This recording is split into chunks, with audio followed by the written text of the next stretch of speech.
La métamorphose de la conscience est le processus par lequel l'être cesse de percevoir le monde uniquement par les sens, et commence à le percevoir également avec la profondeur de l'esprit. Il s'agit d'une transformation progressive, mais irréversible. Elle commence comme une petite fissure dans la manière habituelle de penser, et s'étend jusqu'à réorganiser toute la structure intérieure. La métamorphose n'est pas un ornement de la conscience, mais sa reconstruction.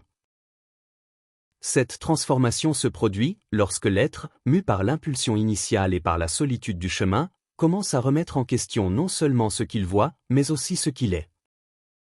La conscience, autrefois façonnée par la collectivité, commence à se façonner elle-même.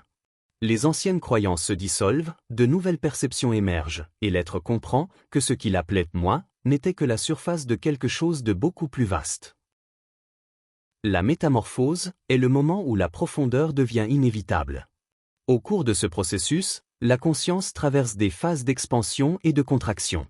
Par moments, tout semble clair, à d'autres, tout paraît s'effondrer. Cette oscillation est naturelle.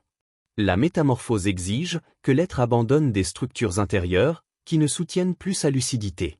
C'est comme remplacer les fondations d'une maison alors que l'on y habite encore. L'inconfort est grand, mais la transformation est nécessaire. La métamorphose modifie également la relation de l'être avec le monde. Il cesse de réagir automatiquement et commence à répondre consciemment. La perception devient plus vaste, le regard plus précis et la pensée plus profonde. Le rare en devenir commence à discerner des schémas invisibles, des connexions subtiles et des significations qui étaient auparavant cachées. La conscience devient un instrument et non plus seulement un réceptacle. Mais cette transformation exige du courage.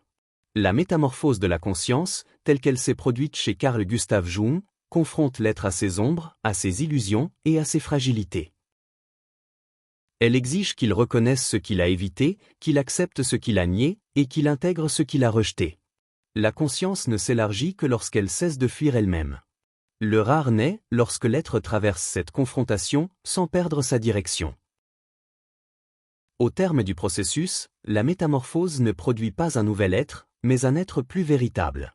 La conscience transformée ne recherche pas la supériorité, mais l'authenticité. Elle devient capable d'équilibrer la balance collective, parce qu'elle porte en elle le poids de la lucidité conquise. La métamorphose de la conscience est donc le cœur de la rareté. Le processus qui transforme l'inquiétude en vision, la vision en courage, et le courage en équilibre.